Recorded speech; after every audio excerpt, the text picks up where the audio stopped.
안녕하세요, 윤테크입니다. 어젯밤에 동탄 디에트르 오피스텔 분양가가 나왔죠. 정말 실망스럽게도 84 타입 기준에서 9억이 넘어버렸습니다. 제가 저번 영상에서 말씀드린 대로 나왔죠. 이런 예측은 틀려도 되는데 아쉽게도 맞아버렸습니다. 결국 시행사에서는 분양가 상한제 때문에 아파트에서 못 먹었던 걸 오피스텔에서 전부 다 가져가네요. 여기에 무조건 청약을 하려고 했던 분들도 고민이 되시겠죠. 청약을 넣어야 될지 말아야 될지, 그리고 투자 가치는 얼마나 될지 고민이 정말 많이 되실 텐데 이 영상을 참고하셔서 결정에 도움이 되시길 바랍니다. 먼저 오피스텔 분양 일정을 보겠습니다. 자, 6월 10일 오늘 모델하우스가 오픈했고요. 청약은 6월 16일부터 6월 17일, 당첨자 발표는 6월 22일에 있습니다. 정당 계약은 6월 24일부터 25일에 하시면 되고요. 사업 개요를 보면 주거용 오피스텔 323실이 들어가고 7호 타입 43실, 84 타입 280실이 들어갑니다. 시행사는 대방건설 동탄이고요. 분양가를 자세히 보겠습니다. 7호 타입을 보면 가장 비싼 타입이 7억 5천에 육박하고요. 84 타입은 9억 1660만원입니다. 분양가가 말도 안 되게 비싸게 나온 겁니다. 분양가가 8억 정도에만 나왔어도 수분양자들이 가져갈 몫이 있어요. 하지만 이렇게 나와버리면 수분양자들이 가져갈 몫이 너무 없죠. 그래도 그나마 다행인 거는 이제 중도금을 전액 무이자 해준다는 점이랑, 그리고 시행사가 자체 보증 대출을 서기 때문에 분양가가 9억이 넘어도 대출이 나옵니다. 내가 주택이 많은 다주택자라도 여기 중도금 대출은 무리 없이 나오는 그런 장점은 있어요. 하지만 이런 걸 다 감안하더라도 그래도 분양가가 너무 비쌉니다. 여기 분양가 수준이 어느 정도인지는 뒤에서 주변 시세랑 비교하면서 한번 다시 볼게요. 그리고 오피스텔 취득세는 4.6%죠. 자, 취득가액이 요 정도 되니까 취득세를 계산해 보면 4,200만원 정도가 나옵니다. 자, 그러면 9억 5천이 넘어가고요. 여기에다 옵션이랑 이것저것 더하면 10억에 육박합니다. 84 타입 기준에서 세금이랑 옵션이랑 다 포함하면 10억 가까이 된다고 생각을 하시면 됩니다. 그리고 여기 오피스텔은 화성시 거주하시는 분들에게 20%를 우선 공급합니다. 우선 배정되는 물량이 이 정도가 있고요. 그리고 오피스텔의 청약 자격 조건을 보면 만 19세 이상 누구나 청약이 가능합니다. 하지만 한 명당 1실만 청약이 가능하고요. 자, 내가 청약을 넣었는데 7호 넣고 84 넣고는 할 수는 없습니다. 이 셋 중에서 하나만 넣을 수가 있는 거고요. 청약 신청금은 300만원이지만 당첨자 발표가 난 다음날 바로 환불이 됩니다. 6월 23일에 300만원이 다시 들어오겠죠. 이게 당첨 여부랑 상관없이 환불이 되기 때문에 당첨되고 동호수까지 보고 취소하셔도 불이익이 전혀 없습니다. 그런 부분에서는 리스크가 없죠. 청약홈에서 청약하는 건 이 청약 신청금이 제때 딱 들어오기 때문에 크게 부담 갖지 않고 청약은 넣어보셔도 괜찮습니다. 다음으로 볼 거는 아파트랑 오피스텔 비교한 내용이 있는데, 이거 좀 자세한 내용은 제가 앞전 영상에서 말씀드렸어요.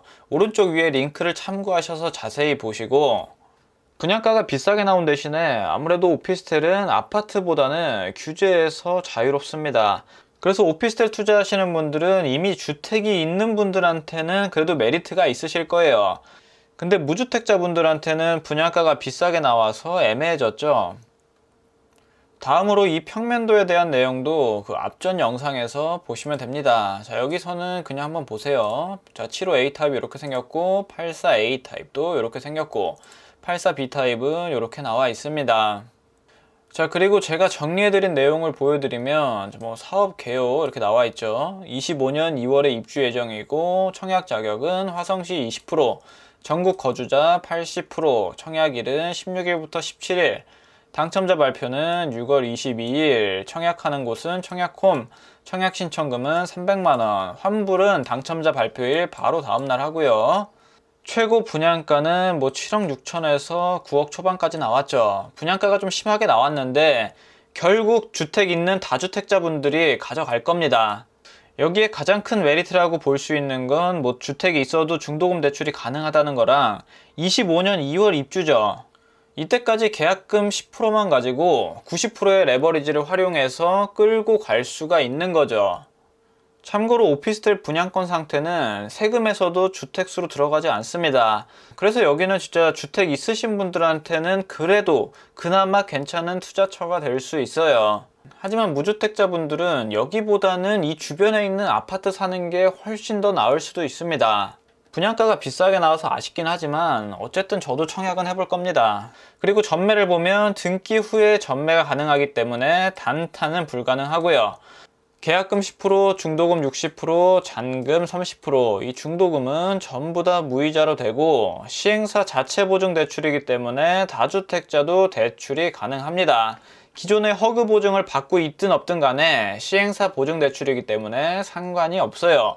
그리고 여기서 더 궁금하신 점은 이쪽으로 문의를 하시면 되고, 당첨 여부랑 상관없이 청약 신청금을 돌려주기 때문에 당첨되시고 고민을 하셔도 됩니다. MGM은 따로 없고요.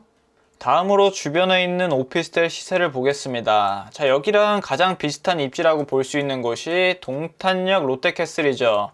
여기가 21년도 7월에 입주입니다. 84타입 매매 가격을 보면 가장 저렴한 건 9억에 나와 있죠. 탑층이 9억에 나와 있습니다.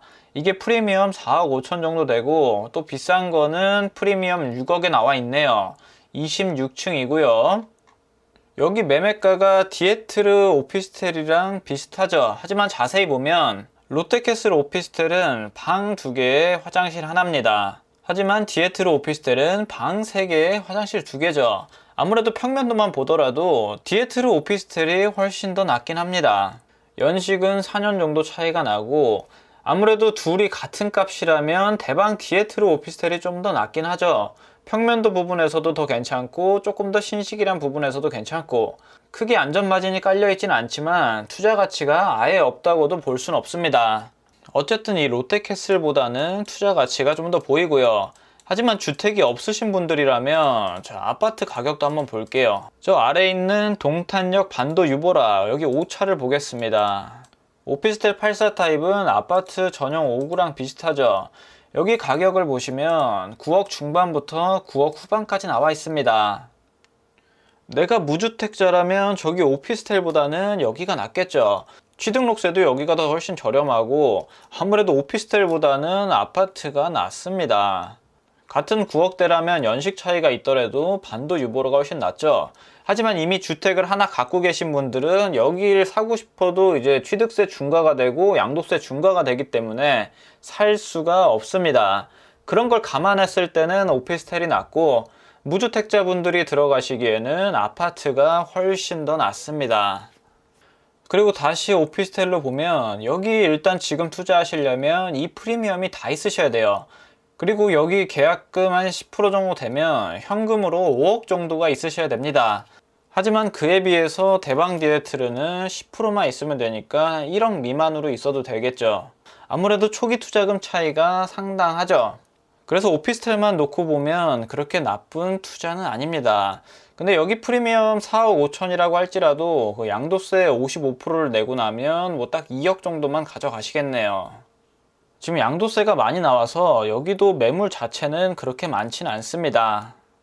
어쨌든 결론을 말씀드리면 지금 주택이 많아서 다른 곳에 투자하실 데가 없으신 분들한테는 괜찮은 선택이 될 수 있고요. 주택이 없으신 분들은 디에트르 오피스텔 등기 치는 것보다 차라리 아파트 등기 치는 게 훨씬 낫습니다. 본인 사정에 따라서 여기 청약을 넣을지 말지 고민해 보시길 바랍니다.